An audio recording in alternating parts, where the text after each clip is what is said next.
My name is Matthew Rygh. I am a photographer and artist from Seattle, Washington. I have been making content online for the last 10 years since I was making gaming videos in middle school.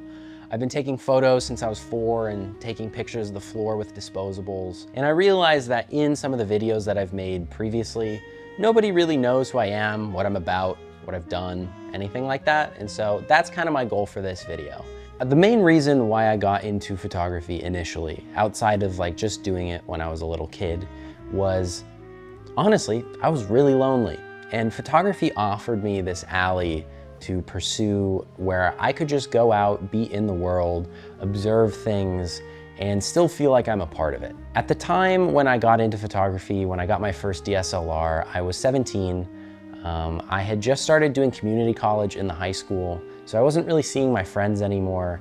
I was in a small town where really I didn't even have that many friends to begin with. And so photography allowed me this route where I could just go on a walk, I could go drive to some part of town, and I could take photos.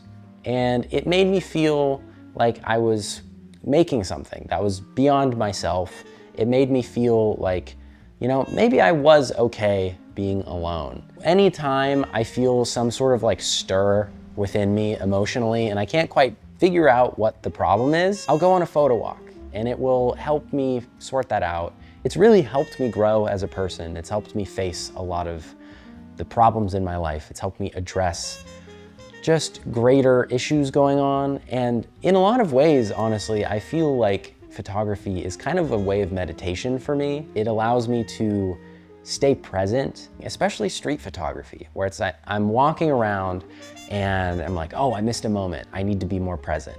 And then I bring myself back. I do also, and I have for a very long time, struggled with dissociation, which is just a big word where I feel like shit isn't real sometimes. Photography helps aid in that in the way that it forces me to be present. There's a part of me that whenever I'm able to get out of this slump of just not feeling real, I will have photos and I can look back on these times and these things that I've seen and still have it. I do want to talk about some of my favorite photographs that I've taken. Right off the bat, I want to talk about a photo that I took called Sanctuary, which did end up becoming the cover of my photo book, Sanctuary. So this is a photo that I took on medium format back in 2021. I took it so many different times at different times of day with different film stocks, and I just couldn't get it right.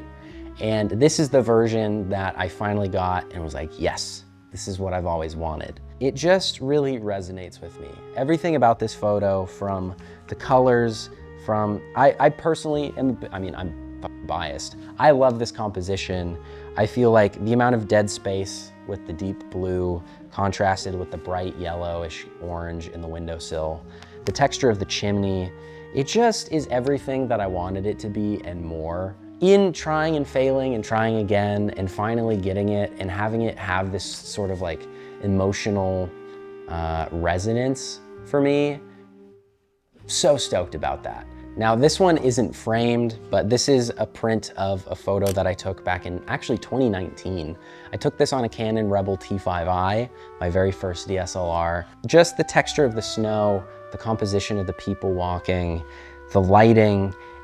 This photo is kind of what got me thinking about how to use people in a frame, but have them not necessarily be the subject, if that makes sense. Having it be more people as a concept than it is about the individual people and who they are. Anytime I would take photos growing up and I would show them to my family, they'd always be like, who is that? I'm like, well, it doesn't matter. It's just about the vibe, This photo is also featured in my new book, Convergence, if you are so interested. If you watched my last video on platinum palladium printing, I would also say that photo, which I've called Intern Season, is a very important one to me. At the time that I took that photo, I was working in finance and I hated it. I graduated college in COVID. I applied to every job in the state. The job market was in the toilet. My dad was telling me to go join the military. A year after I'd graduated, I finally got this job. And it took everything out of me. And it was nice because I was able to sustain myself and all that sort of things, but it was really eating away at me inside. It was not an industry that I felt good about working in. When I was down on Wall Street in the financial district of New York. I saw this group of like really young people that looked like they were fresh out of like their freshman year of college and they just landed their first internship. There was something that like really hit me. Like I took that photo and I teared up after I took that photo, which hasn't really happened many times, but there's like something in that like I try to replicate in every photo, just in the sense of like the way that it resonated with me. The last few photos that I want to talk about that I feel really excited about are my series of photos that I've taken at the Seattle Public Library. I'm incredibly biased because I'm from Seattle, but I truly feel that it is one of the coolest buildings on the planet. I would just take photos there and I would pull photo books off the shelf. At one point I'd read the biography of Henri Cartier-Bresson and Robert Frank, and I read about like Diane Arbus and all of these famous historic photographers. Not only was I taking photos, but I was learning and I was growing my kind of taste as a photographer as well. If you're interested, those photos are in my new book. And lastly, I want to talk about who inspires me.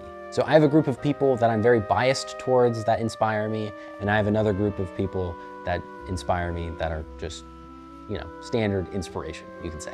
Yanni is one of my best friends. He's so excited about everything, and he always wants to learn. He always wants to pick up on new skills. He wants to understand things. You've probably run into people that are like, yeah, I make music. And you're like, oh boy, here we go again.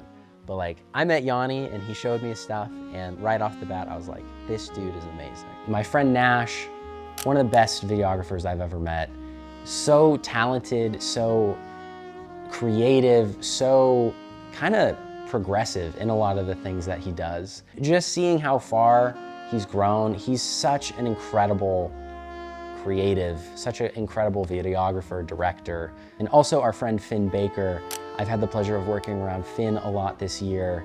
I love the way that he thinks about art, the way that he crafts the things that he makes. Shout out to Emery Lemos. She is an amazing portrait photographer. At some point, I want to make a video with her talking about portraiture, because that is a whole other part of photography that I am not well versed in. And every time I see her photos, they just blow me away. They're so creative. They feel so fresh to me. Also, my friend Teague Shoop, one of the most creative photographers I know. His fashion of street photography and portraiture and fashion photography is so cool and inspiring, and one of the first photographers that I've been able to meet that has like truly had such a unique creative vision that I really respect, and I just love hanging out with him. I've had the honor of shooting with him on the streets before, and I just love that guy. One of my best friends as well. T-shirt from the recent McGee tour. Most recent artist I've found that I've like heard their music and just like blew me away, and I was like, this feels new. Beyond that, love Bon Iver for a lot of the same reasons. 22 A Million, favorite album probably of all time, alongside Blonde by Frank Ocean, who is the entire reason why I view art the way that I do now. Favorite painter is Caravaggio. Love the way that dude uses lighting, used lighting a long time ago. Walt Whitman and Ralph Waldo Emerson. Walt Whitman is the inspiration for my newest book, Convergence. It's based around one of his quotes. I wish that I could write in the way that Walt Whitman does, but my best hope is that I can take photos in the way that Walt Whitman writes, which we'll see if I can ever get there. Finding good inspiration is hard. Like, it's so refreshing finding just cool, unique things that drive you, that inspire you. And yeah, so those are mine. I always find it kind of weird whenever I watch videos learning from other people and I don't really know who they are as people, or like what they've done, or you know, what their interests are or anything. And so that's been my whole goal for this video. So I hope that I've at least fulfilled that promise. I hope you enjoy the future videos. I have a lot of things that we're really excited to make. It's gonna be fun. So I'll see you in the future videos. Thanks for watching.